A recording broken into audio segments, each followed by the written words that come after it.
এই টপের ১ মাস পর যেহেতু ১ম একটি ভিডিও আপলোড করা হয়েছে, আজকে এটা ২য় ভিডিও।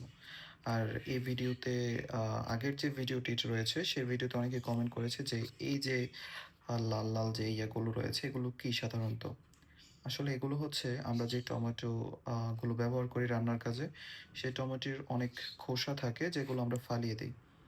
এবং আমি কি করি সেই যে ছোলাগুলো রয়েছে সেগুলোকে সুন্দরভাবে শুকিয়ে বা হচ্ছে কাঁচাই এই টবের উপরে দিয়ে রাখি। এটা একটা সারের মতো কাজ করে এবং এতে করে গাছ দিন, দিন অনেক বেশি গ্রোথ হয়। আর এইখানে আমি হচ্ছে একটি কাঠ দিয়ে রেখেছি যাতে এখান থেকে নিচে থেকে অনেকগুলো শিকড় এবং অনেকগুলো ডালা বের হয়। যেমনটি দেখতে পাচ্ছেন এইখানে একটা ডালা বের হয়েছে, এদিকে একটি ডালা বের হয়েছে এবং এদিকেও একটি নিচে থেকে গিয়ে একটি ডালা বের হয়েছে।